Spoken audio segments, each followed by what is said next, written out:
حاجه هتعرفوها عندنا، الروبوت مش هو الانسان الآلي اللي بايدين ودراعين، ودي قصه كبيره. حاسبات ولا ذكاء ولا هندسه الكترونيات؟ عايزين نفرق بين الثلاثه كده يعني. نقدر نقول ان الذكاء هي حلقه الوصل اللي جت بنسبه كبيره بين الاثنين. انا اول مره اعرف الكلام ده بس ماشي. وانا كمان ببقى اول مره اعرفه لما الناس بتقول لي كده. نصيحتي الشخصيه ما تعتمدش على ده كاعتماد كلي، اعتمد عليه كحاجه مساعده، ان انت الحاجات اللي سقطت منك. السلام عليكم يا شباب، ازيكم؟ يا رب تكونوا بخير. النهارده حلقه مميزه جدا، حلقه انا مستنيها وناس كتير قوي كانت مكلماني عليها من الدفعات الكبيره يعني، بالذات بيسالوا عن مجال كلنا بلا استثناء بنهتم بيه حاليا او لازم نهتم بيه حاليا. هو حاليا مجال الترند، هو المجال اللي كله عايز يفهم عنه او يوظفه في شغله، الا وهو الذكاء الاصطناعي. طبعا معانا باشمهندس نديم، رئيس اتحاد طلاب ذكاء اصطناعي كليه ذكاء اصطناعي بالمنوفيه، فبنرحب بيه جدا واشكره ان هو حضر النهارده. هيكلمنا بقى عن ايه هي الحاجات اللي انتم محتاجين تعرفوها وانتم داخلين الكليه. نديم من غير حتى اي حاجه وانتم هتلاقوه في الكليه على طول، فربنا يبارك له يعني. ازيك يا نديم؟ خير الحمد لله، انت ايه الاخبار؟ الحمد لله. ذكاء اصطناعي المنوفيه، تاني كليه ذكاء اصطناعي في مصر، المعلومه دي صحيحه؟ صحيح. حلو جدا. طيب يعني هي كليه سبيشال، لسه طفره او لسه جديده، لسه مستحدثه، لسه بادئين يهتموا بيها يعني او بالمجال ده. مظبوط. الناس بتسال في فضول، لان ما فيش حد يعتبر لسه اتخرج، ما فيش سوق العمل لسه، ما ناس كتير قوي ما اشتغلتش لسه، الدنيا ما بقوش يعني، السوق ما امتلاش يعني لسه. الحمد لله المجال هيتشبع يعني ان شاء الله. فالطلبه في سنه اولى بيبقوا داخلين عايزين يعرفوا ايه نظام الكليه، يعني هو داخل كليه ذكاء اصطناعي، ايه هي كليه ذكاء اصطناعي؟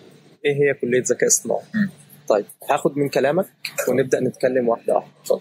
حته انت اتكلمت في حته ان الطالب بيبقى داخل في دماغه ايه الكليه دي، ان السوق تشبع ما تشبعش، في طلب ما فيش طلب، اللي هو ناحيه سوق العمل او الوظائف بشكل عام. تمام. طيب ايه هي كليه ذكاء اصطناعي؟ هي كليه اتعملت من 3 سنين وداخلين في الرابعه. احنا كنا الحمد لله اول دفعه دخلتها خلاص. انا فاكر اول صوره. اخر سنه هو هنتخرج ان شاء الله على خير. الكليه كان من بدايتها الحمد لله كانت عليها اهتمام كبير جدا، سواء من رئيس الجمهوريه نفسه، سواء ان كان عندنا في الافتتاح دكتور خالد عبد الغفار. ايوه. بس فكل دي بتبقى انديكيشنز ومؤشرات بتقول لك لا احنا عاملين الكليه دي وعارفين احنا عايزين منها ايه. الكليه عندنا بكل بساطه هي كليه 4 سنين بنظام الساعات المعتمده. الكليه هي 4 اقسام، عندنا اقسام عامه واقسام خاصه، ودي هنتكلم عنها بالتفصيل. تمام. الكليه ما بتخضش، يعني الناس كتير بتستغرب الاسم لا، الكليه ما بتخضش، هي كليه زيها زي اي كليه. بنبقى محتاجين ان الطالب بس يجي ينظم وقته شويه بالظبط. الكليه لطلبه الثانويه العامه علم علوم وعلم رياضه. ايوه تمام. عند النقطه بتاعت علم علوم وعلم رياضه، هل في فرق؟ يعني طالب علم علوم وهو داخل الكليه بيكون في فرق بينه وبين طالب علم رياضه؟ حلو. لو رجعنا لورا شويه، حاسبات كنت هتلاقي ان جت في فتره كان حاسبات تبقى لطلبه علم رياضه بس، بعد كده بقى في اقسام معينه لعلم علوم. تمام. حاليا الكلام ده مفيش. ليه؟ هو ايه الفرق بين طالب علم رياضه وعلم علوم؟ ده بس رياضه بالظبط. لا بعض مواد الرياضه. ايوه. تمام. طيب هل انا بحتاج الرياضه دي كلها بتاعت ثانويه عامه عندي ككليه؟ لا اكيد لا. تمام. انا ببقى محتاج جزء منها. طيب انا ايه اللي يخليني امنع شعبه كامله ان هي تخش المجال ده؟ لا بالعكس، انا خلاص بقى طالب علم علوم زيه بالظبط زي طالب علم رياضه. كل الفكره ان طالب علم علوم بياخد ماده زياده في الترم الاول ليه من الكليه، بيكون اسمها ماس زيرو او رياضه صفر. تمام. الماده دي بتكون ماده نجاح ورسوب، يعني مش على المجموع، مش على الGPA، مطلوب منك انك تدرسها وتنجح فيها. تمام. بنكون جايبين لك فيها او بيكون محطوط فيها اغلب الحاجات اللي اتخذت في ثانويه عامه، واحنا هنكون محتاجينها، سواء محتاجينها من سنه اولى او محتاجينها نبني عليها حاجات بعد كده. تمام. بحيث ان شاء الله انت على ما تخلص الترم الاول هتكون انت وعلم رياضه، انت وطالب علم رياضه مفيش فرق. يظل الفرق الثاني هو ده فرق طبيعي اللي هو بنسميه فرق الممارسه، وان طالب علم رياضه اصلا هو جاي دماغه كانت شغاله في رياضه. بالظبط. تمام. فبالتالي في مواد تانية زي ماس 1 مثلا هو انت بتاخدها وطالب علم رياضه بياخدها. في البدايه هتحس ان طالب علم رياضه متفوق عليك فيها، لان جزء منها هو خده برضه في ثانويه، جزء دماغه اصلا شغاله في الرياضه. معلومات واسماء قبل كده. سواء سمعها قبل كده او فكره ان انت شغال في الرياضه بشكل عام. دماغك سيستم. زي فكره بالظبط الناس الرياضيين. فاهمني؟ لو انا دلوقتي رحت انا بعرف اعوم تمام، بس انا نزلت مع واحد سباح مثلا، هو خلاص هو هناك وانت. طيب لو انا خلاص انا قعدت اتدرب سباحه فتره بعد كده نزلت معاه بقينا متكافئين. بس فهي برضو فكره الطالب ما يحسش هيتخض في البدايه خضه صغيره اللي هو لا ده زميلي ده فايق وانا لا. هي كل الفكره انت هتتعب شويه صغيرين زياده من ناحيه انك تركز مع الدكتور في المحاضره، تحاول تحل الشتات. هي الحاجات موجوده على يوتيوب يعني فاهمني، تحضر محاضرتك تشوف اللي انت مش فاهمه تسال الدكتور، ما فيش برضو تشوف من على يوتيوب هتلاقي نفسك عديت. وفي عندنا طلبه من علم علوم كانت متفوقه على طلبه كتير من علم رياضه ان شاء الله، وعادي الدنيا بسيطه. الطلبه في الاول بتكون عايزه تعرف هل انا محتاج لاب، طب عايز اجيب لاب قوي جدا يهاكل المنظومه كلها، ولا اجيب لاب عامل ازاي، ولا انا محتاج لاب اصلا ولا؟ حلو. بشكل عام هل انا محتاج لاب؟ انا محتاج لاب. طيب هل اللاب حاجه حياه او موت في سنه اولى؟ لا، هو مش حياه او موت في سنه اولى. تمام. انت اغلب الحاجات اللي هتدرسها في اولى ممكن تمشي نفسك بالموبايل او التابلت بتاع الثانويه العامه.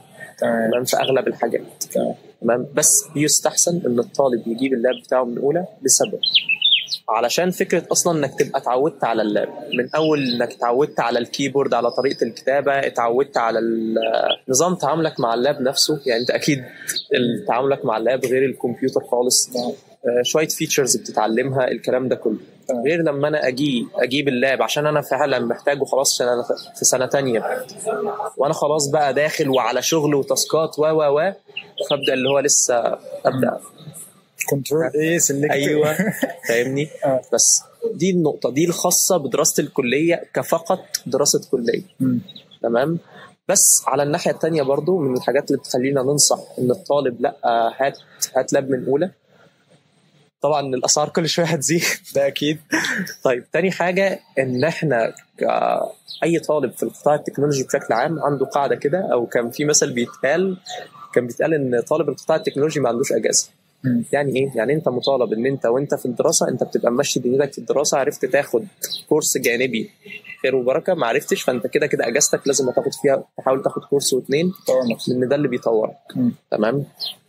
فعلى الناحيه الثانيه انا بنصح ان طالب اولى يبقى معاه لاب، ان هو الحاجات اللي بياخدها في الكليه يحاول يطبقها اول باول، الحاجات بعيدا عن الكليه يحاول ان هو ياخد كورس، حتى لو كورس اساسيات بيزكس في حاجه، سواء بروجرامينج بيزكس، سواء ان هو يبدا يعرف يعني ايه داتا ساينس، يبدا يعرف عن المجالات ويطبق يشوف. فاهمني؟ بس حلو جدا. حته هل اللاب لازم اجيب لاب تنينه عالمي؟ هي في الاول في الاخر مواصفات اللاب ترجع لشرطين اساسيين. الشرط الاول وهي انت امكانياتك الماديه ايه. الشرط الثاني وهي ان في حد ادنى المواصفات بنحاول ان احنا ما نقلش عنه. تمام.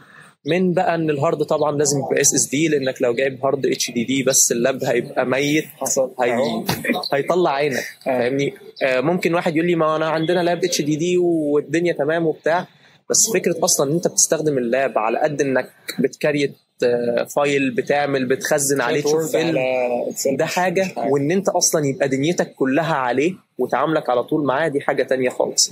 تمام. الهارد، كارت الشاشه، البروسيسور، حاجات معينه في البروسيسور يو ولا مش عارف ايه ولا اتش، الكلام ده كله. تمام. وبالنسبه للحد الادنى فاحنا ان شاء الله قريب في خلال من اسبوع لاثنين هيكون عندنا عاملين حاجه كده لطيفه في الكليه ان شاء الله. للشباب نعرفهم اصلا شويه اساسيات اللابتوب. طب ايه الفرق بين اللابتوب والبي سي؟ امتى تحتاج لابتوب؟ طب امتى تحتاج بي سي؟ طب كلاب للكليه ايه الحد الادنى من المواصفات اللي تحاول توفره في اللاب بتاعك؟ طيب لو انا مثلا لا انا معايا قدره ماليه اعلى شويه وهكون محتار بين كذا لكذا، فايه الكومبوننتس المعينه اللي احاول ان انا اعملها ابجريد او اعلي فيها؟ يعني بس فكل ده هنبقى معاكم فيه بالتفصيل ان شاء الله. ماشي.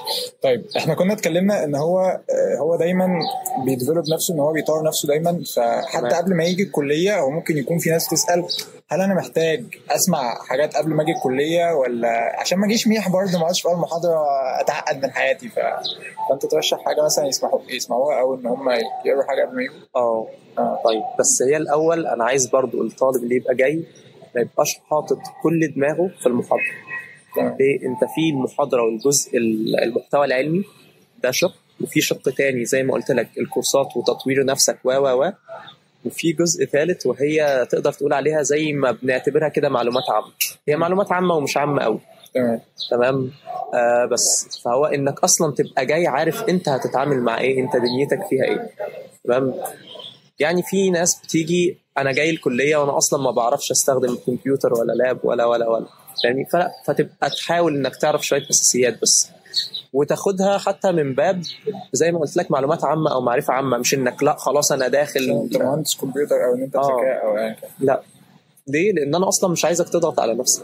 انا عايزك انت طالع من ثانويه عامه وتخش على سنه كليه بتاع، خليك ريلاكس انك تشوف حاجه انت حابب انك تشوف حاجه، او زي ما انت قلت انا مش عايز ابقى جاي ميح خالص. انما هل انا لازم علشان كذا لا الدنيا خدها ببساطه شويه. ماشي. في شويه حاجات، في كورس بيبقى اسمه CS50 ده موجود على يوتيوب، ده بكل بساطه ده بيحاول يديك نظره عامه كده عن ايه الدنيا، ان في حاجه اسمها نظام باينري اللي هو الزيرو والوان اللي بتشوفوه على الصور بتاعت الهاكرز الكلام ده كله كده تلاقيه مش فاهم. طيب بيبدا يعرفك بروسيسور رامات، بيبدا يديك شويه حاجات اساسيات كبرمجه الكلام ده كله. تمام. طيب في تاني انت كده في الكليه او في المجال بشكل عام انت هتحتاج البرمجه اساس مجالك بالظبط. صباح الفل. فانت ممكن حابب انك تضرب عصفورين بحجر، انت ممكن تبدا في بروجرامينج لانجويج من على يوتيوب قبل ما تيجي، بحيث انك اصلا تبقى عارف اصلا يعني ايه لغه برمجه، عارف اساسياتها، بحيث ان انت وهي الكلام ده بتبدا تاخده في الكليه ما تقفش مصدوم، لا تبقى فاهم، تبقى دماغك ماشيه مع الدكتور شويه. انت عندك خلفيه عن المعلومات دي قبل كده. طبيعي ممكن الدكتور بيوضح لك حاجه اكتر، لا انا الجزء ده فهمته من الدكتور اكتر، الجزء ده فهمته من يوتيوب اكتر. الجزء فاهمني. حتى فكره انك تبقى مدي لنفسك خلفيه، انت ممكن حاجات مثلا وقفت فيها في يوتيوب مثلا، فانت هتبقى جاي عندك اريحيه ان انت ممكن تسال اصلا فيها، مش حاسس ان هو لا ده انا كذا مش عارفه، ده في تاسك المفروض انفذه مش عارفه. فاهمني. كل ما كان عندك بيز نوليدج او حاجه انت جاي بيها ده بيساعدك اوريدي انت تفهم بالظبط. بس طيب السؤال الاشهر والاعم واللي سمعناه لما يعني شبعنا منه، حاسبات ولا ذكاء ولا هندسه الكترونيات؟ عايزين نفرق بين الثلاثه كده يعني. طيب نفهم الناس ان دي حاجه ودي حاجه ودي حاجه، وان كل حاجه هتوديك لسكه وتشوف انت عايز ايه. اتفضل. طيب احنا ممكن نتخيل شويه حاجات كده مع بعض. اتفضل. لو انا قدامي الكمبيوتر ده او اللابتوب ايا كان، تمام، حاول كده تخيل معايا ان الكمبيوتر ده بيتكون من جزئين اساسيين، في جزء الهاردوير في جزء السوفت وير. السوفت وير نقدر نقول عليه نقدر نقول عليه هي الحاجه اللي انت ما تقدرش تمسكها او ما تشوفهاش بعينيك. تمام. زي ايه؟ زي البرامج نفسها، زي اي برنامج، اي كود، حاجه في الشاشه بتظهر لك تمام. طيب والهاردوير هو المكونات الاساسيه حاجة. الشاشه، البروسيسور، الميموري، الكلام ده كله. تمام. طيب نيجي نشوف هندسه بنسبه كبيره بتكون مهتمه بجزء الهاردوير. تمام. هندسه هتديك جزء في الهاردوير كبير، خبره كبيره عنه، ازاي مثلا ان في بروسيسور، بس انا مش عايز اعرف انا ازاي اتعامل مع البروسيسور، او ان انا مثلا في الكود لما بكتب كذا البروسيسور هيعمل كذا، لا ده انا عايز اعرف هو ايه البروسيسور، فالبروسيسور ده بيتكون من ايه، وانا لما بدوس على كذا ايه اللي بيحصل في البروسيسور فيسمع عندي في الحته الفلانيه، وهكذا وهكذا وهكذا. ده بيبقى الجزء الاكبر اللي يميز هندسه. تمام. طيب حاسبات او نقدر نقول عليها الجزء بتاع الكودينج بشكل اكبر. تمام. السوفت وير بقى ان انا قاعد، انا ديفلوبر، انا مبرمج، بقعد اكتب اكواد، ابني سيستم، اعمل ابلكيشن، الكلام ده كله. تمام. نيجي بقى لحته ذكاء. انا طبعا بحاول اختصر بشكل كبير. ماشي، لا انت ممكن تتكلم براحتك، الناس اصلا محتاجه معلومات تفتح لها الدنيا، احنا ممكن نستفيد. احنا لسه معاهم بشكل طويل، بس علشان برضو انا بحتاج ان في النقط دي ابقى مدي نقط اساسيه، مش حاجات يبقى هو جاي عنده سؤال فيتوه مني. ماشي اوكي. ممكن سيستم نقدر نقول ان الذكاء هي حلقه الوصل اللي جت بنسبه كبيره بين الاثنين. انا باخد كليه ذكاء اصطناعي جزء او شق مواد هندسيه، وجزء مواد حوسبيه، وجزء مواد خاصه بي انا كذكاء اصطناعي، بحيث ان انا ما بقاش مثلا على قد ان انا ككودينج انا عندي برنامج بدخل له كذا يطلع لي كذا. لا، انا بقيت بعمل حاجات بالبيانات دي بشكل اكبر، بعالج البيانات دي وبطلع منها بيانات تانية ومعلومات تانية. انا بقى عندي البيانات دي في جزء منها بيتحرك على الارض من روبوتس وغيرها. وطبعا روبوت اشهر حاجه هتعرفوها عندنا، الروبوت مش هو الانسان الالي اللي بايدين ودراعين، ودي قصه كبيره. توضيح توضيح مهم جدا. تمام. بس فاحنا جينا حلقه الوسط، تقدر تقول حلقه الوسط. في حاجات كتيره قوي الشباب حتى لو بسيرش بسيط هتبدا تسمع عنها او تعرفها، مش عارف ماشين ليرنينج، ديب ليرنينج، الكلام ده كله ده عندنا كذكاء اصطناعي. تمام. في البرمجه الذكيه برضو، يعني في برمجه تقليديه ان انا بعمل سوفت وير اللي هو حرفيا انا عندي 1 زائد 1 يساوي 2 بس. لو دخلت له حاجه هي مش موجوده عنه خلاص ايرور. وفي فرق بين البرمجه الذكيه اللي انت بتبدا تشوفها دلوقتي زي ايه، زي تطبيقات كتيره قوي. عندك شات جي بي تي حبيبي، تمام، اشهر حاجه. تمام، صديقي الجديد. في ناتشورال لانجويج بروسيسنج وحاجات كتيره كده. تمام. عندك في التطبيقات الجميله اللي الشباب بيخشوا عليها من اول مش عارف يرفع صورتين ويطلع له ده نسبه التشابه ولا ده يقرب لده بنسبه قد ايه، والكلام ده كله. كل ده تطبيقات من تطبيقات الاي اي. في غيرها كتير، انا بس بحاول اجيب الحاجات اللي تبقى فاميليار او الشباب شايفها. تمام. فكل ده وبرضه عايزين ننوه ان في فيديو كامل ممكن نحطه، كان دكتور اسامه عبد الرؤوف عميد الكليه فيديو كامل متسجل مع دكتور اسامه بيشرح للشباب باستفاضه بقى ايه الفرق بين هندسه وحاسبات وذكاء. طب انا محتاج ايه للكليه، ان شاء الله برضه يشوفوه.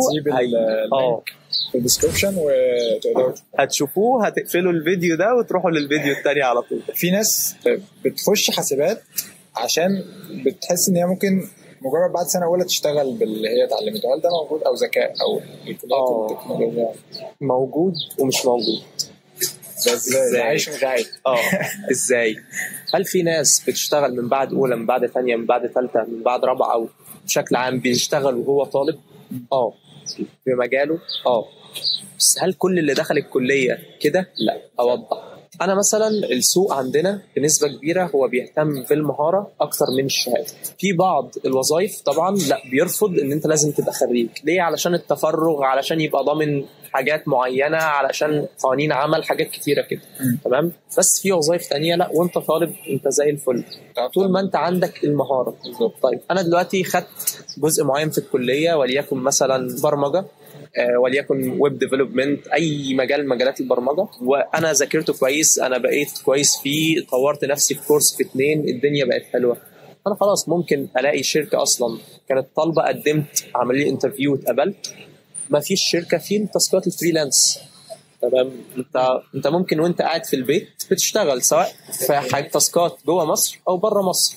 في الشغل الريموتلي اصلا، يعني انت بتبقى موظف في شركه في اي دوله من دول العالم وانت قاعد في البيت، بشرط انك معاك لابك، معاك دماغك اللي فيها معلوماتك الجميله، معاك انترنت كويس، بس بتطلع شغل بس ما بلاش الطلبه تربط ان انا خلاص انا مجرد ما دخلت الكليه انا خلاص رميت الدنيا على كده، انا كده هشتغل بعد سنه ولا 2. لا، انت اللي هيشغلك بنسبه كبيره اجتهادك انت على نفسك، مهاراتك اللي انت بتقدمها الكليه هتفتح لك الابواب، هتعرفك ان في كذا، هتعرفك ان في كذا، هتعرفك ان في كذا، هتديك اساسياته، هتفتح لك الباب انك لو وانت بتطور من نفسك تلطف حاجه انت عندك ناس عندهم خبره تقدر تسالهم كذا كذا كذا. بس يظل الجزء الاكبر عليك انت نفسك كتطويرك من نفسك. بس طيب عايزين نتكلم اكتر عن التخصصات في ذكاء، بحكم ان هو عنوان الفيديو يعني شويه بذكاء. حلو. وكل تخصص بيودينا فين. تمام. يعني نسردهم كده ونبحر معاهم. تمام. احنا اتفقنا ان الكليه عندنا 4 تخصصات. تمام. التخصص الاول او القسم الاول ذكاء الاله اللي هو ماشين انتليجنس. تمام. القسم الثاني وهو علوم البيانات الداتا ساينس. القسم الثالث وهو الامن السيبراني السايبر سيكيورتي. تمام. القسم الرابع وهو هندسه النظم الذكيه او انتليجنت انجينيرنج سيستمز. تمام. احنا عندنا قسمين من الاقسام العامه وقسمين من الاقسام الخاصه. تمام.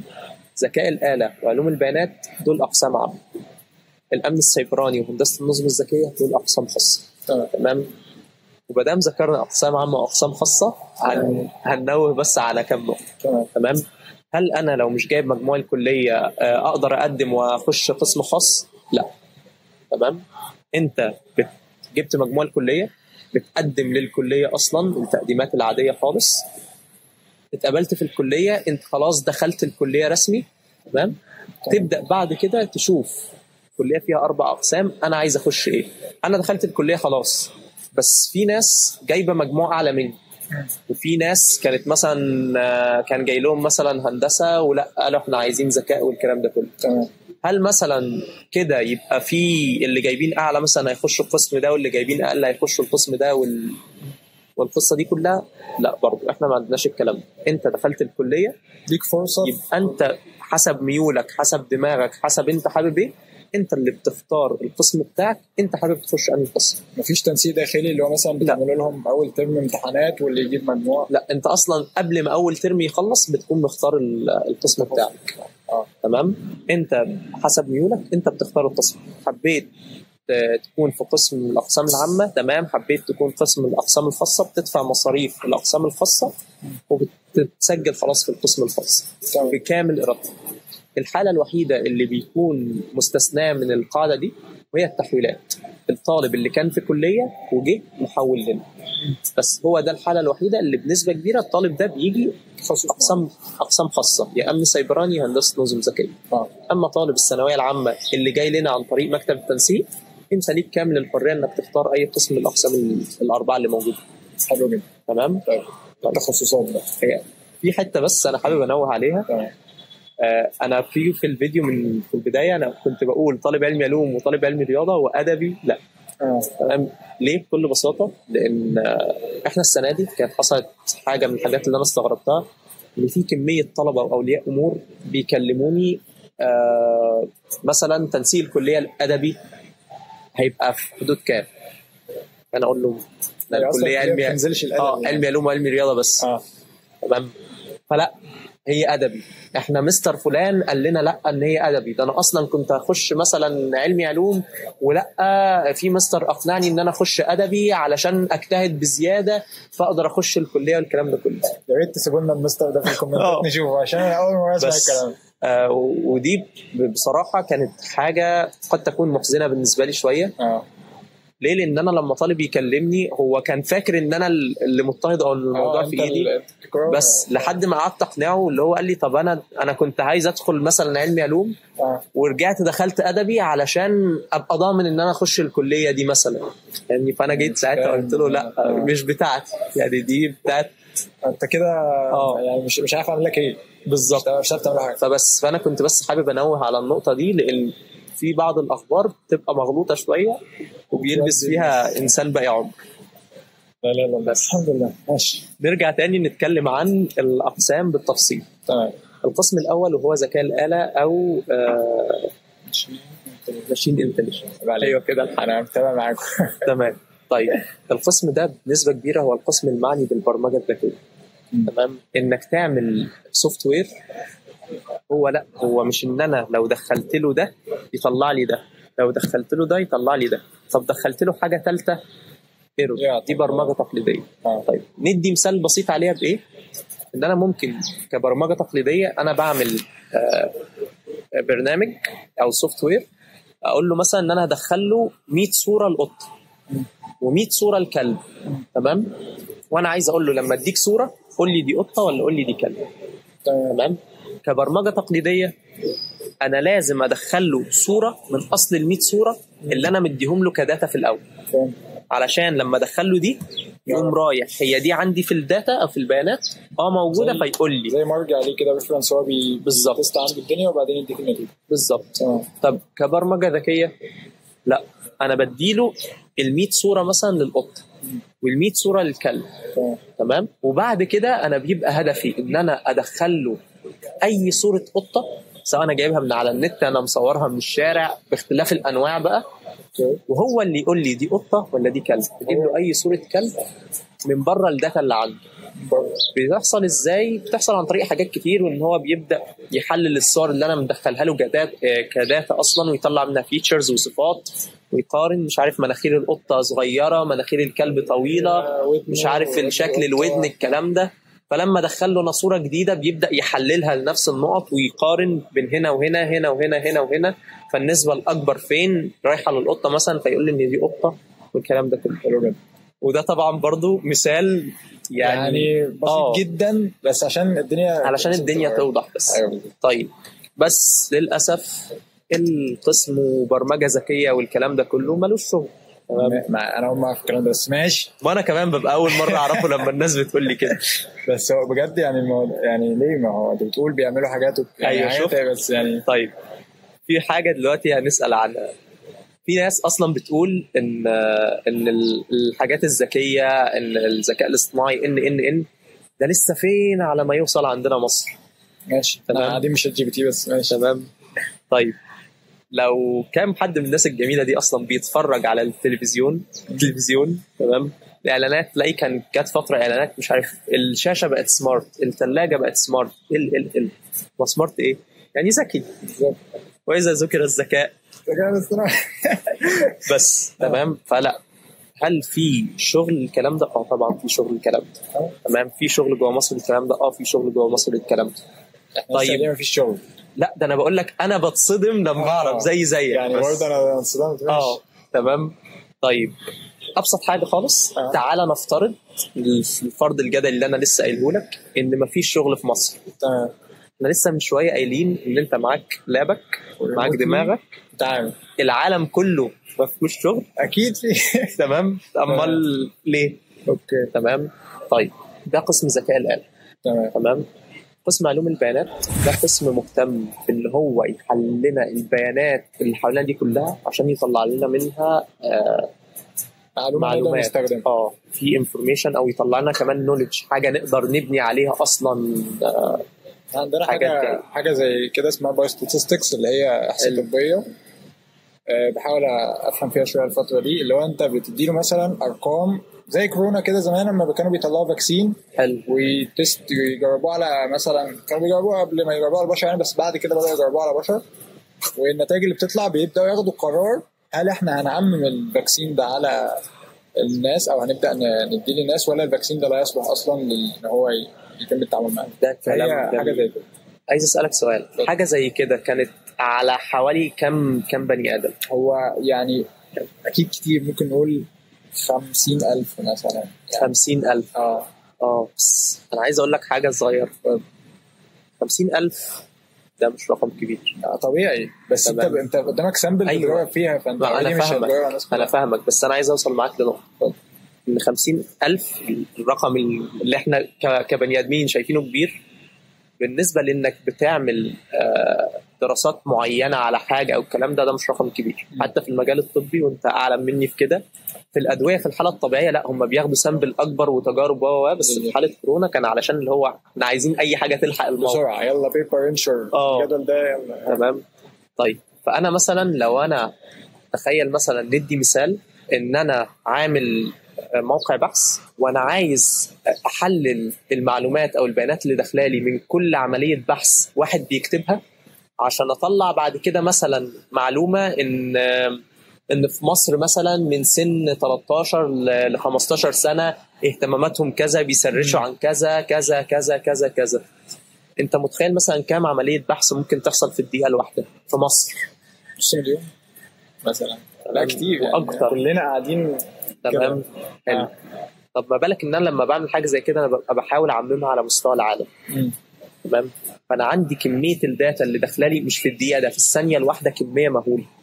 فمين بني ادم هيقدر يقعد تعالى كذا كذا؟ ما فيش طبعا. واحد هنا الثاني هنا يقعد بقى يمسك جدول مستحيل. ده هو اصلا على ما يجي يقرا جزء من الداتا هيلاقي الداتا اتحدثت وفي داتا جديده ويلا بس. فالداتا ساينس هو بيبقى القسم المعني بان هو بيحلل كميه البيانات الضخمه دي علشان يقدر يطلع منها زي ما قلنا معلومات نتيجة. او علم كامل، مش علم بمعنى ساينس، علم اللي هو هي ترجمتها بالانجلش نوليدج، علشان ابني انا بعد كده عليها قرارات.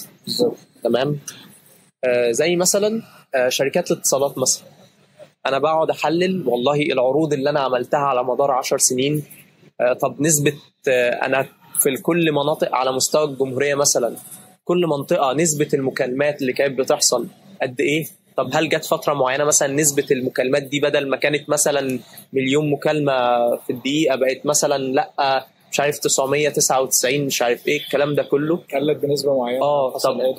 طب تبدا بقى تربطها بالداتا الثانيه، طب ده انا في الوقت ده عملت عروض كذا، ده انا عملت كذا كذا كذا، طب هل اصلا زياده المكالمات كانت بسبب العروض دي ولا نقص المكالمات كانت بسبب ان عروض شركه ثانيه عملتها ولا عشان يقول لها مثلا ان بعد كذا، بعد مش عارف كام سنه ممكن تعملي عرض كذا، ممكن تعملي كذا. تمام. فده البيانات، علوم البيانات. وبرضو عايز انوه لحاجه، احنا كلنا هنا عارفين ان الثروه فلوس، الثروه ذهب، بس هو حاليا على مستوى العالم المعلومات الداتا والنوليدج بتقدر بكميه ارقام لا تتخيلوا. ابسط مثال، كلنا ممكن كل شويه نسمع عن مش عارف شركه فيسبوك سربت بيانات كام عميل، شركه فيسبوك اللي مش عارف اللي قدرت ان هي تنجح المرشح اللي مش عارف ايه علشان سربت ايه وعملت في الالجوريزمز ايه. شركه بحجم مثلا فيسبوك او غيرها من الشركات، في الحجم كاسم في السوق كبورصه كحجم فاينانشال فلوس، اكيد لو البيانات ملهاش قيمه مش هتقعد تخاطب اسمها او كده بالبراند ده كله ان هي بالظبط. لا، في مش عارف ايه تاني كانت قضيه الاف بي اي طلب من شركه ابل ان هم يفتحوا البيانات على تليفون متهم علشان يحققوا معاه، وابل رفضت واترفع قواضي والكلام ده. كل دي ايه؟ داتا وغيرها داتا كشغل اقتصادي، كشغل صناعي، كشغل دول ومؤسسات، كل دي داتا. تمام. فبالتالي ان انا بما اني عندي كميه الداتا المهوله دي وعايز اتقدم، عايز استغل الداتا اللي عندي علشان ابني عليها قراراتي اللي جايه واعرف الدنيا رايحه فين والدنيا جايه منين، فده يخلينا نقول برضو ان قسم الداتا ساينس ملوش شغل. اكيد لا. تمام. طيب نيجي بعد كده لقسم الامن السيبراني او السايبر سكيورتي. تمام. اتكلمنا عنه كتير. ايوه هاكر بقى فاهم والشاشه الخضراء وبتاع. طيب هو على غير المتوقع شويه، الجمله اللي لما بنقولها الناس بتحس باحباط كده. انت لما تخش القسم ده، انت المفروض الهدف بتاعنا او بتاع الكليه او بتاع المؤسسه بشكل عام مش ان انت تطلع هاكر. تمام. لا، انت المفروض بتبقى اصلا الشخص اللي بيحمي المؤسسات دي، اللي لما يجي هاكر من بره يجي يحاول يخترق النظام، يخترق الشركه، يسرق البيانات، انت اللي المفروض تحمي الكلام ده. من اول بقى ان انا ازاي اصلا احمي الكلام ده كله ان هو ما يتعرضش للاختراق من اول. طب فرضا ان هو عدى من الحمايه دي وقدر يوصل، ازاي ان انا اقفل عليه وما اخليهوش يقدر يوصل للبيانات دي؟ طب ان انا اعرف اصلا ده مين؟ طيب هل كده خلاص مفيش اختراق خالص؟ لا، في اختراق، بس بيبقى الهدف برضو منه ان هو ايه؟ ان انت بتخترق المؤسسات او بتتعلم الاختراق علشان الحمايه. تمام. عشان تكتشف او تعرف هو هيعمل ايه فانت تقدر تواجهه. في شركات كامله اصلا تبقى فاتحه عندها عرض لك اجزاء معينه من السيستم، تقول لك ايه؟ خش اعمل اللي انت عايز تعمله فيه. هتلاقوا حتى مش عارف لو في بوست زي كده كانت ظهرت مش عارف فلان ومش عارف مين مصري فاز بجائزه ايه من شركه فيسبوك عشان اكتشف ثغره. واكتشف ثغره ازاي؟ ان هو كان عنده جزء معين من السيستم بيحاول يأتك عليه، بيحاول يخترقه، عرف خلاص بيقدر بيعمل ريبورت كده ان الثغره الفلانيه في المكان الفلاني من نوع كذا، الاضرار اللي ممكن اعملها بيها 1 2 3، وبيقدم بيها للشركه. يعني في الشركه بتشكره وبتديله مكافاه وبتنزل اسمه في قائمه اسمها قائمه الشرف، وقصاد كده ان هي بتحاول تحل الثغره دي. تمام. انما بقى شغل اخش القسم عشان اجيب الاكونت بتاع مش عارف مين وواي فاي ببلاش، ده اكيد مش الهدف بتاع القسم. تمام. بس هو القسم بكل بساطه هو معني بتامين المؤسسات، والمؤسسات هنا مش قصدي فيزيكال، مش قصدي ان فرد الامن اللي مثلا او وزاره او مش قصدي برضه، هو سايبر سكيورتي بكل بساطه. تقدر تقول ان اي حاجه ما دام متوصله بنت او متوصله بشبكه محتاجه امنها، خلاص دي تبعنا في السايبر سكيورتي. حلو التعريف. سمارت ديفايسز متوصله بالنت، سيستم اللاب نفسه والبيانات اللي عليه، روبوت معين، الكلام ده كله، ابلكيشن، الكلام ده كله، كل ده تبع. ما دام الحاجه خرجت من صورتها الورق اتحولت لصوره ديجيتال محتاجين نعملها. بس طبعا ده القسم الوحيد اللي انا مش محتاج اتكلم هو ليه شغل ولا لا، ولا مطلوب ولا مش مطلوب. وزي ما قلنا واحنا بنتكلم عن قسم الداتا ساينس ان البيانات من اعلى كنوز العالم دلوقتي، فزي ما انا عندي الكنوز دي كلها وبحاول اطلع منها معلومات عايز احميها، اكيد ههتم ان انا احميها واعملها. انا مطلوب اكتر من تمام. في برضو الناس اللي بتبقى ربنا يكرمها في المجال ده ودماغها شغاله شويه، وده هنا اللي فرصتك بقى كهاكينج بجد بقى وكده. هنسمع مؤخرا عن ان في دول كامله، مش ده احنا بنسمع عن الدول دي بس، هو المفروض في اغلب دول العالم كده بقى في من ضمن الجيوش جيش سيبراني. تمام. حرب روسيا واوكرانيا كان فيها هجمات سيبرانيه. في حاجات من اللي بتحصل في الدول، اخرها من كام يوم كانوا بيتكلموا عن حاجات اتفجرت في لبنان والكلام ده. كل التحليلات بتاعتها ايه؟ تحليلات سيبرانيه. تمام. فانت اصلا بعيدا عن الحته دي، لا انت في الدول دي كلها عايزه تحمي بياناتها، وما بقاش بقى فكره ان انا خلاص اجيب واحد وجنده جاسوس ويروح ورأفت لجان والكلام كله انت قاعد في بلدك. تمام. توصل للداتا. وفي حاجات بيضطر ان هو يسفر واحد للبلد الفلانيه، بس انت النولج الاساسيه اللي بتقدر تعمل بيها الوظيفه دي ايه؟ دماغك كشخص في مجال الامن السيبراني باختلاف تخصصك بقى. تمام. حلو جدا. يعني في شغل الحمد لله. الحمد لله الحمد لله. طيب اخر قسم معانا وهو هندسه النظم الذكيه، وده اكتر قسم في الكليه بيبقى داخل فيه جزء الهاردوير شويه. السنسورز بقى، ازاي اجمع البيانات من اللي حواليا، البيانات دي تتعالج ازاي، الروبوتات. ايوه.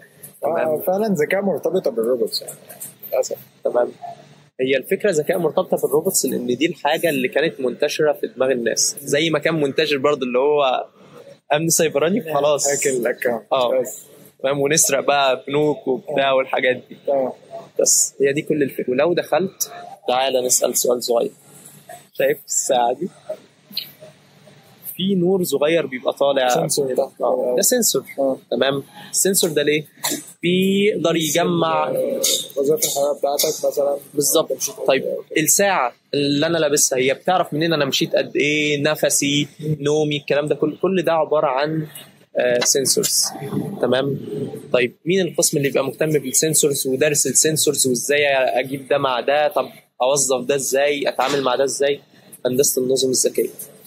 نيجي نقول مثلا المصانع، خطوط الانتاج اللي في المصانع.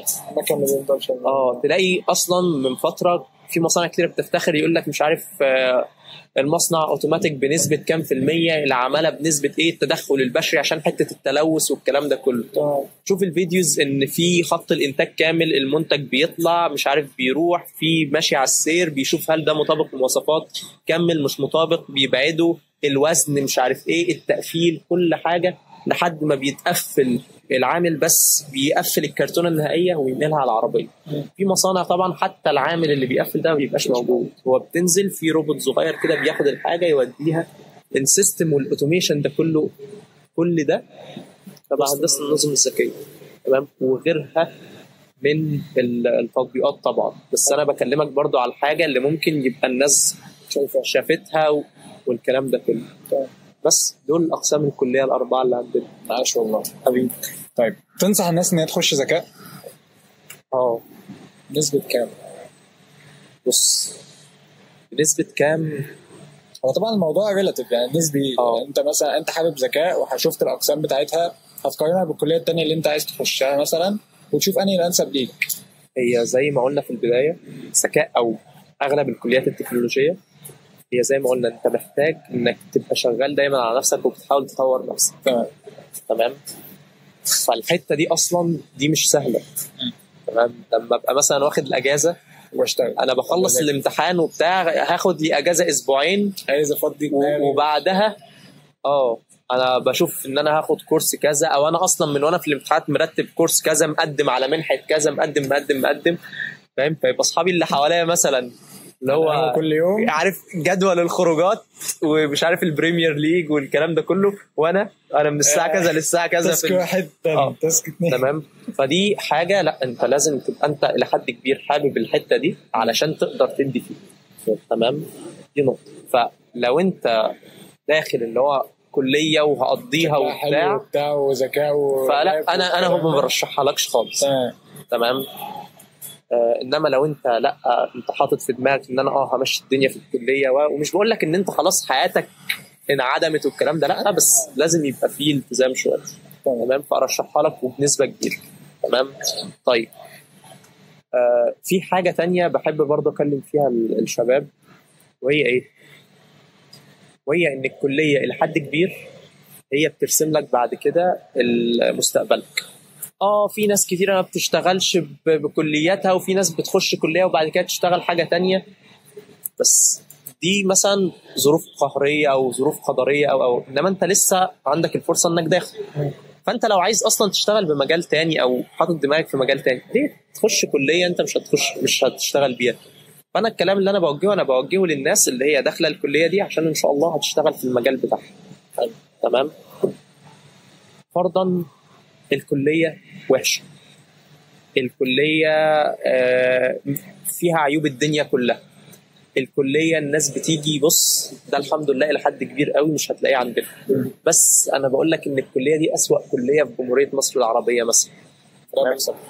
في الأول وفي الآخر الكلية كام سنة؟ 4 سنين.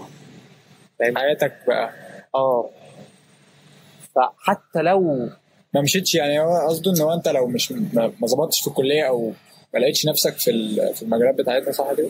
لا انا قصدي ان حتى لو لقيت خلق الله كلهم بيقول لك دي الكليه كذا كذا كذا، انا ما بقولكش انك هتكمل فيها بقيه حياتك، ماشي، بس خد منها اللي يفيدك. ايوه بالظبط. هو بقى في الاول لازم يكون داخل على حاجه هو اوريدي عايز ياخد، ما هو ال4 سنين هو اوريدي عايز يطلع منهم بحاجه. فاهم؟ بالظبط. فاهمني؟ فهو يحسن الاختيار في الاول بالظبط. بس فانت لو هتفضل تحط دماغك، احنا دي من الحاجات اللي احنا وقعنا فيها. تمام. لو انت هتفضل حاطط عينك بس على السلبيات، على العيوب، على خلاص هتفضل واقف في مكانك، وفي الاول وفي الاخر لا انت هتفرق للمؤسسه في شيء. يعني مثلا مش هيقولوا ده فلان كذا ما نجحش ما فخلاص يبقى المؤسسه دي فشلت. مؤسسه كامله. تمام. ولا لما انت تنجح هيقول المؤسسه نجحت، انت هيقولوا ان المؤسسه نجحت لما يشوفوك متميز، فيقول لك ان المؤسسه دي قدرت ان هي تخرج نموذج متميز كده، فيبقى المؤسسه نجحت. تمام. طيب فما تقعدش تحط عينك بقى على السلبيات و تمام. انت حاول تخش تاخد من المكان اللي يفيدك. تمام. اللي يزقك لقدام.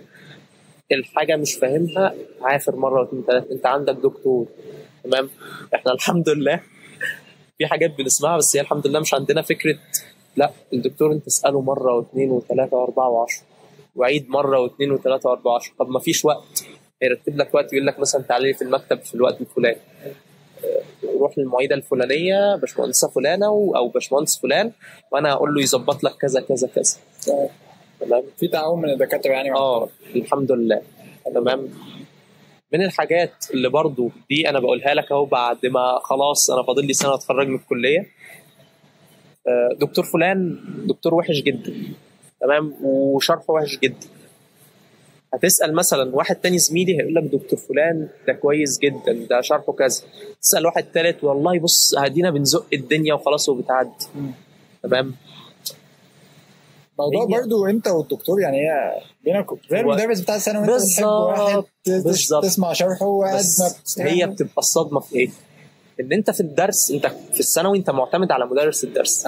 اللي مش عاجبني خلاص بشوف غيره. لكن ده دكتور الماده. انما هل في المدرسه المدرس مش عاجبك في المدرسه هتسيب الحصه وتمشي فاهمني بالظبط. فهي دي كذا. الدكتور مثلا بيشرح 400 واحد قاعدين قدامه، لو الدكتور شرح سالنا ال 400 فهمتوا، قال لك احنا فهمنا بنسبه، مش هقول لك 100%، بنسبه 80%، اعرف ان الناس دي كدابين. ليه؟ لان بكل المقاييس مستحيل ان انا كبني ادم بعقلي اللي ربنا مديهولي بتفكيري بطريقه سردي للمعلومه اقولها مره واحده 400 بني ادم يفهموها بنسبه واحده او بنسبه تعدي 80%. فبالتالي ده هيخليني ان انا الدكتور ده افهم منه قوي وانا حابب محاضرته، زميلي اللي قاعد جنبي ولا اي حاجه فاهمني، ودكتور تاني انا ببقى اللي هو انت بتقول يا دكتور طيب، مع ان زميلي اللي جنبي يقول لي ده خلينا نركز وبتاع نتمزج بس انت جرب، انت كده كده خلاص هتدخل الكليه، فانت كده كده موجود، جرب جرب جرب جرب. والله لقيت مشكله اتكلم فيها الدكتور ما اتحلتش هتلاقي ألف طريق وطريق بينا وبين بعض كزمايل، هنتكلم معانا نقول لك ده الحته الفلانيه وقعنا فيها وحلها كذا مش عارف ايه. أسوأ الحلول يعني أسوأ الفروض خالص، مشكله خلاص مستعصيه، دكتور اسامه عندنا عميد متعاون جدا الحمد لله، بنتكلم معاه طب كذا، طب خلاص هحاول احل لكم المشكله الفلانيه، لا والله يا شباب المشكله الفلانيه يعني بره ايدي دلوقتي، بره امكانياتي دلوقتي، تمام ان شاء الله في الترم الجاي هنحاول نحلها. تمام. دكتور مثلا ماده انتوا عمالين تشتكوا منه وخلاص فاضل على الامتحان 3 أسابيع، فاهم، خلاص هنحاول نتدارك الموضوع ده من الترم الجاي والكلام ده كله. بس فالدنيا عندنا لطيفه ان شاء الله والشباب تنبسط يعني. مثلا اخر حاجه مثلا نصيحه لحد سنه اولى او غلطات مثلا ما يعملهاش، يعني غلطات كومن قوي في سنه اولى الناس بتقع فيها ممكن هم يتجنبوها. حلو قوي. فكره الكليات اصلا اللي الدراسه فيها بالانجليزي، ايوه، واحنا كنا طالعين من ثانوي مش حكومي يس اي ام شي وود، الدنيا حلوه قوي، حلوه قوي كده. انت دي اكتر فتره بيبقى لازم انك تركز فيها مع دكتور الماده.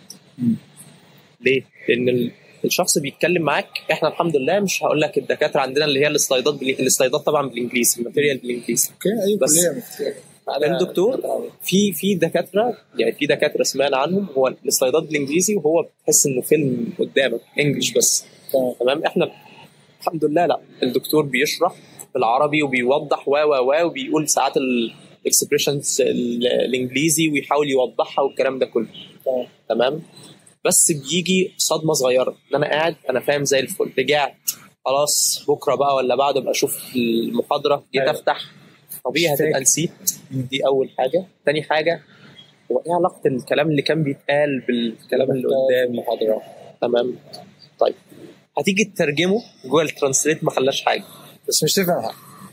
للاسف في بعض الحاجات اللي هو الفرق بين اللغه كلغه ان انا بتكلم بيها واللغه كمصطلحات علميه.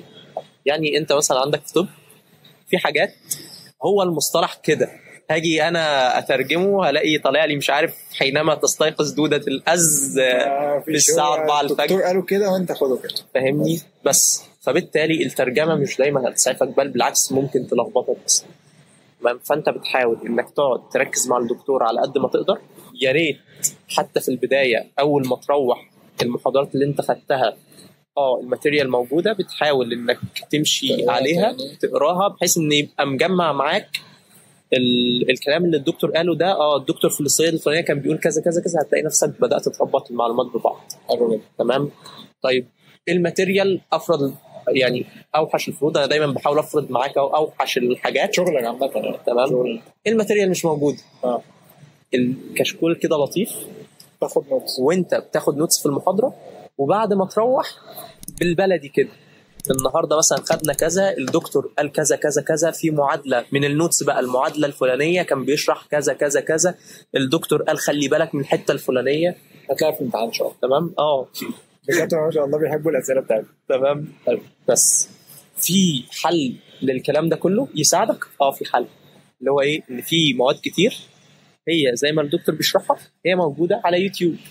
خلاص انا ولا محاضره ولا بتاع، وانا هقعد اشوف واسمع اليوتيوب، هشوف قدامي الكلام ده كله. نصيحتي الشخصيه ما تعتمدش على ده كاعتماد كلي، اعتمد عليه كحاجه مساعده، ان انت الحاجات اللي سقطت منك كذا، جاي قبل الامتحانات وبتاع كذا، في جزئيه ما فهمتهاش مثلا من المحاضره، بكملها من هناك. المحاضره مثلا ساعتين فانا ما ركزتش في جزئيه ما قدرتش توصل لي كويس من الدكتور، فانا بكملها من هناك. ليه؟ ان انت حته انك تقعد تعافر مع نفسك اولى دي اللي سبحان الله انا لحد دلوقتي مش عارف ازاي، بس هي بتيجي كده واحده واحده. هتبدا اللي هو لا السلايد بالانجليزي انت بتلاقي نفسك ماشي فيه والدنيا عاديه. هل انت بقيت خريج اوكسفورد مثلا؟ لا، هي تعودت.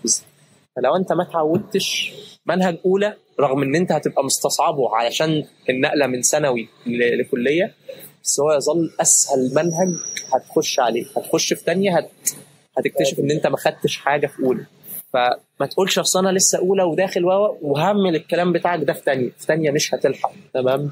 نفس النصيحه عامه كنا بنقدمها في الكليه عندنا، اللي هو من اولى اهتم بالظبط. التاسيس ده بيفرق معاك جدا جدا قدام. بالظبط، بيفرق مع حياتك قبل اي حاجه، بيحسسك ان انت فعلا الكليه دي مناسبه ليك، بدل ما انت طالع من اولى حاسس ان الدنيا ملخبطه. طب ايه؟ طب دي مش احسن حاجه بقى. وفكره اصلا ان انت تبدا تعود نفسك على المدى البعيد. انت في جزء من الحاجات كورسات اونلاين والكلام ده بتتحكم فيها، في حاجات انت بتروح مؤتمرات، بتروح سيشنز معينه لايف قدامك وبتخلص مش هتلاقيها في حته تاني، لازم تاخد نوتس والكلام ده. وفكره المحاضره استغل ان انت بقت المحاضره مثلا ساعتين، بقى عندك كذا حاجه ورا بعض، انك تعود دماغك على فكره ان انا اقدر مركز اكبر وقت ممكن. ليه؟ علشان بعد كده لما تطلع في حاجات ايفنت معين، سيشن معينه، مؤتمر معين، تقدر انك تطلع باكثر استفاده ممكنه. لان الناس اللي هتيجي هناك انت ولا هتلاقي الكلام ده متسجل ولا هتلاقيه بعد كده في حته. فاهمني؟ بس فتبدا خد اولى دي انك تعود نفسك على قد ما تقدر، ما تاخدهاش ان هي تكمله استراحه الثانويه العامه. بعد الاجازه كله بيبقى دماغه لسه محتاجه تتزيد كده. وفي في في حاجه انا قابلتها مع الشباب كارثه، ان هم مقتنعين بايه؟ ان اجازه الثانويه العامه احنا ما خدناش اجازه، وانا معاك في ده. ناخد اول ترم كلنا ما بين ضغط اصل مستنيين النتيجه، طب بعد النتيجه، طب التنسيق، طب مش عارف ايه، الباشا ما صيفش. فاهمني؟ انا معاك في كل ده، بس ما فيش حاجه في الدنيا اسمها ده. لقيت واحد بيقول لي ما انا لما سالت ان اولى كليه دي كده كده بتبقى اجازه. مثلا احنا جايين سنه كامله، الكونسبت بيقول له كده سنه كامله اجازه، فاهم؟ اكيد لا. ده بس يا حبيبي في دكتور جه من بيتهم وقعد في مدرج فاهم. غلطه تانية وهي ان الدنيا في الكليه فيها حريه شويتين. يعني ايه فيها حريه؟ يعني انت طالع من الثانوي ان والله انا لو ما ذاكرتش الحصه دي المستر الحصه الجايه مش عارف عامل امتحان ولا هيسال ولا هيضرب والواجب والكلام الجميل ده كله. في الكليه مع نفسك بس منك لحالك. الدكتور او الدكتور شرح تمام، او شرح وعاد على حسب نظام كل دكتور. انت وقفته وقلت له ان في حاجه مش فاهمها هيشرحها لك ويعيدها لك تاني. طب ما سالتوش مع نفسك ومشي تمام. بتخش السكشن ما بين الكلام ده، لو في مواد مثلا فيها ماس والكلام ده حلوا المسائل، لو مواد فيها عملي بتشرح العملي وتبدا تطبق والكلام. برضه وقفت المعيده او المعيد هيعيد ويحاول معاك مره واثنين، مفيش. بس لو روح وانت روحت وكل واحد ايه براحتك تمام. طيب محاضره في ثانيه في ثالثه في الرابعه في الخامسه في السادسه، هوب امتحان الاسبوع السابع اول امتحان ميد. كل سنه وانت طيب. فلو انت راكن ان هو اصل كذا، اصل مش عارف ايه، اصل ده احنا لسه تاني اسبوع في الدراسه، ده احنا لسه مش عارف ايه، احنا فين الامتحانات فين مثلا الاسبوع الجاي. بس انت كلنا عشنا الحوار ده. كله في الاول كده بيخيش يعني لا. بس اللي يلحق نفسه فبتتظبط ظبطه حلوه يعني. فعلشان كده عمالين نقول محاضره بمحاضره، ما تحاولش تركن، اول باول بتريح والله على طول. بس حته بقى ان كان في حد جه في مره انتوا مثلا لما هو بيغيب ما قلتولناش ليه؟ انت لا، انت مش عايز تحضر الجدول نازل لك، مش عايز تحضرش. في درجات للحضور هتنقص درجات الحضور لو الغياب اتاخد وانت مش موجود. مفيش غياب ما اتاخدش خلاص ما حضرتش تمام. بس كله بيبان فين ورقه الامتحان. ماشي. انت هتشيل ذنبك ومسؤوليتك. ايوه كل واحد بصراحه. الجامعه بحس ان هي اول قلم في المسؤوليه. ايوه انت فعلا بتاخد قلم كده يعرفك يعني ايه مسؤوليه. مفيش بابا وماما بيسالوا المدرس كل مثلا شهر كده، مفيش اسيستنت بيتواصل، مفيش مدرس بيسالك قبل الحصه ذاكرت الحصه اللي فاتت ولا لا، مفيش امتحانات شامله بتقيمك، لا انت امتحان بدرجه هتأدي معاك لتراكمي هتتخرج بيه سعادتك يعني. ايوه فهو يعني بجد لو برضه ستيل حد ما تعلمش المسؤوليه في الكليه هيتعلمها في الشغل، هيجني ثمار النكبه بتاع الكليه بس هيزعل جامد في الشغل. انا بقول لك في نكبه هتكون حصلت له في الكليه طبعا خارج مش فاهم اي حاجه، هيضطر يعيد تعلم كل الحاجات اللي هو ركنها في فتره الكليه. وفي الاول وفي الاخر الكليه يوم ما هتزعلك في ايه؟ شو درجات. في الشغل هيزعلك في كتير بقى في فلوس، في مكان انت بتشتغل فيه، في وضعك وسط زمايلك.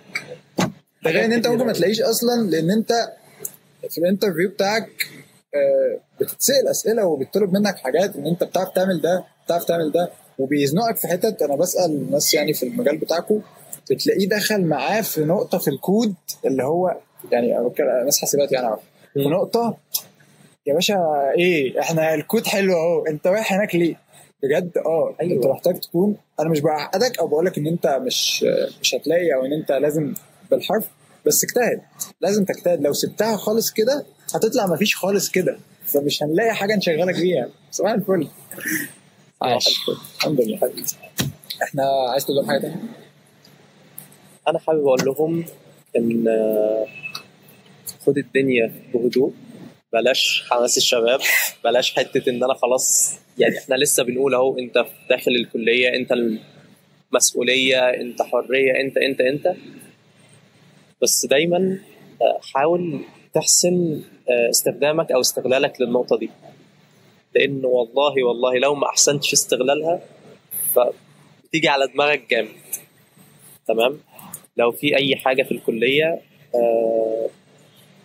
انت دلوقتي عندك ميزه يمكن انا دفعتي ما كانتش عندها، ان احنا كنا اول دفعه في الكليه، فاحنا كنا داخلين ما فيش حد اكبر مننا هو هم بس اللي في الكليه يعني هم قاعدين كده وحولوهم في حته قد كده وهم الدنيا فاضيه ما فيش حاجه. دلوقتي انت في دفعه واثنين وثلاثه اكبر منك، لو في حاجه انت عطلان فيها، لو في حاجه مش عارف تتعامل معاها، لو اسال، هتلاقي كذا حد يساعدك، هتلاقينا احنا معاك. تعالى لو حصلت مشكلة معاك، سواء تسأل حد برضو من الناس الأكبر منك، أو تعالى معايا كلمني حصل كذا كذا كذا، هناخد الدنيا بالراحة مع بعض.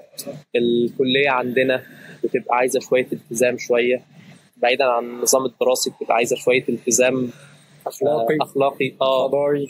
انت انسان محترم كده، خلاص بقيت باشمهندس وخلاص بقيت أيوه. انت في ذكاء. طب بيتقال لك يا باشمهندس حتى وانت مطرود من محاضره بيتقال لك اطلع بره يا باشمهندس، زي عندنا كده بره يا دكتور. انت متخيل؟ طب لا مش راكبه يا جدعان، بس احترم نفسك بس. هتحاول تلتزم، وان شاء الله يبقوا 4 سنين خفاف هيعدوا. مش هتقدر تنساهم، هتتعامل فيهم مع يعني اقول لك ايه انواع الناس كلها.